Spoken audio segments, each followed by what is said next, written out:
Doesn't look like anything to me.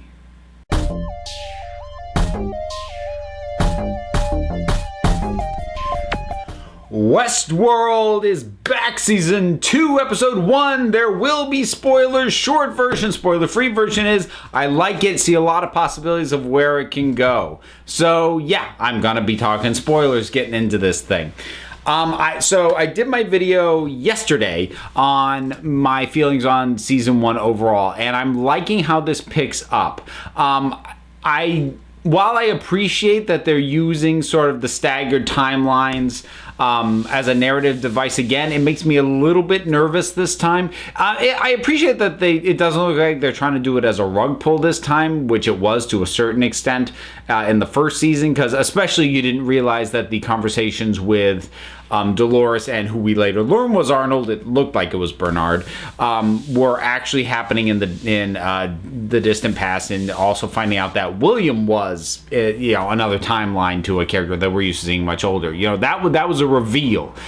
So I'm hoping they're certainly not going to try and pull that trick again. That's part of why I'm a little bit nervous of the fact that they're messing with time here, like opening with Bernard being, waking up on the shore, and then a whole bunch of it being spent in a flashback, especially dealing with him and Tessa Thompson, whose character I don't think I mentioned in my first season overview. She was pretty good in that. She didn't stand out to me overly at the time.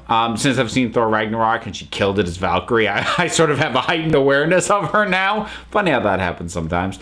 And she is interesting. Even in the first season, she was interesting in terms of, sort of a little bit of corporate espionage going on.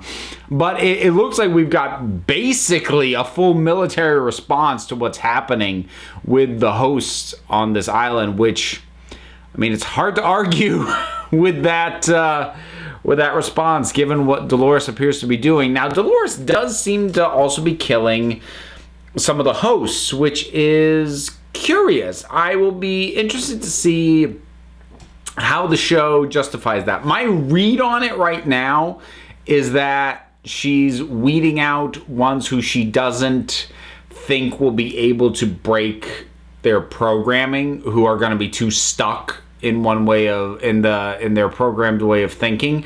That may or may not turn out to be the case. That's my own read on it. I'm really going to be curious to see what happens with Teddy, played by James Marsden, who's another character I'm pretty sure I forgot to talk about in my season 1 overview.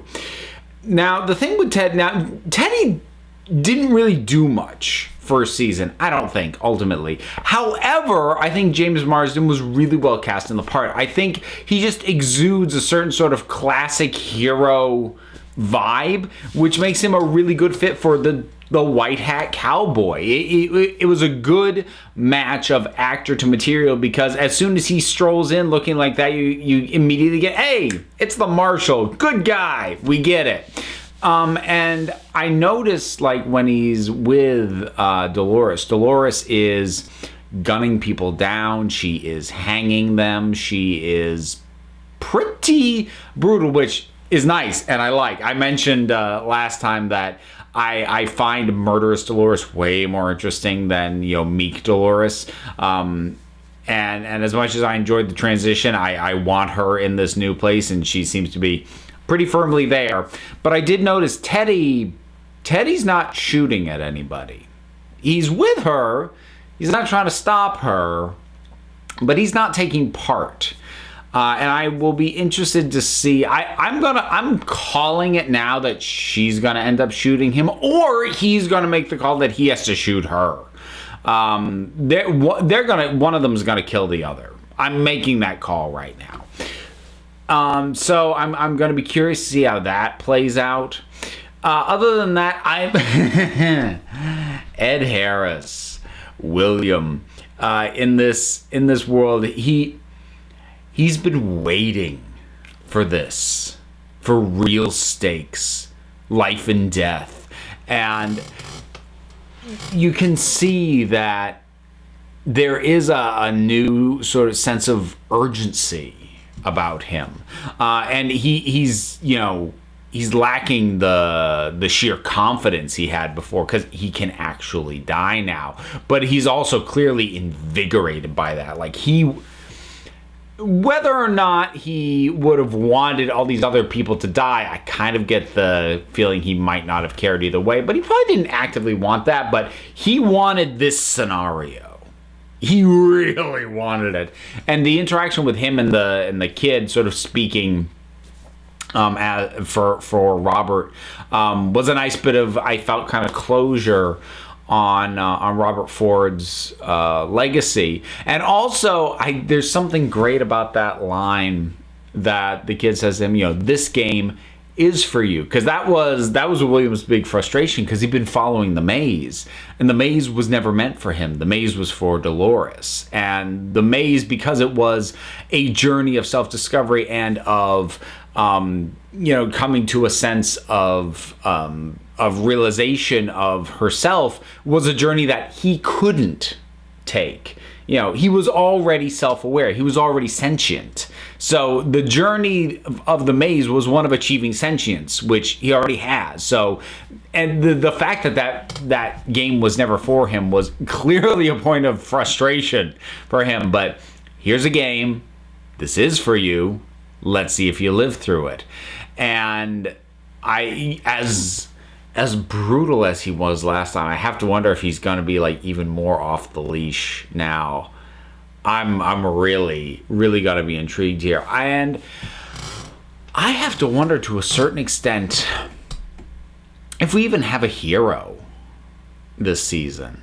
Like, first season, Teddy you felt sympathy for. I mean, I would say it was probably Dolores, because up until the last episode, you didn't know that her journey was going to end with her becoming very bloodthirsty.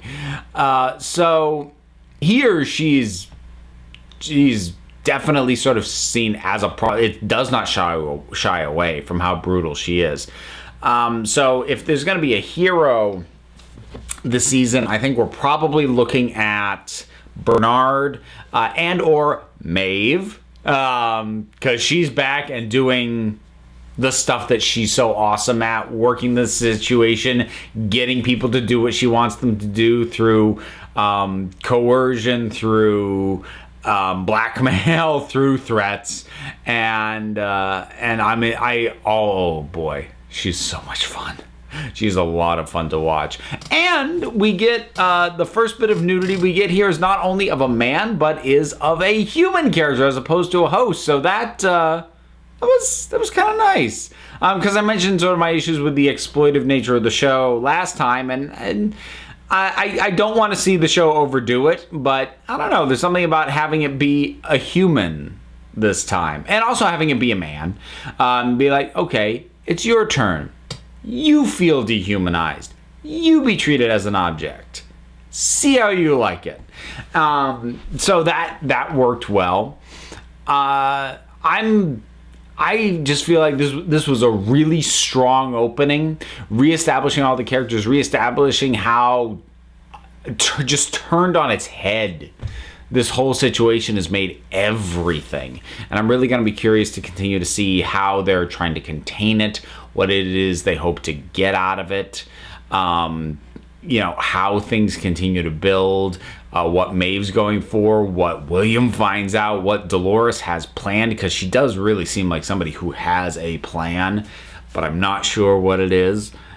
And yeah, I'm excited to see what else we get, because this is a strong start. So, episode 1 of season 2 of Westworld. What were your thoughts on it, assuming you saw it? Whatever they are, drop something down in the comments. Let's talk about it. There's all the stuff to do, like support me on Patreon, follow me on Twitter, listen to my podcast. Links for all that stuff and more is down in the description. So, until next time, this council is adjourned.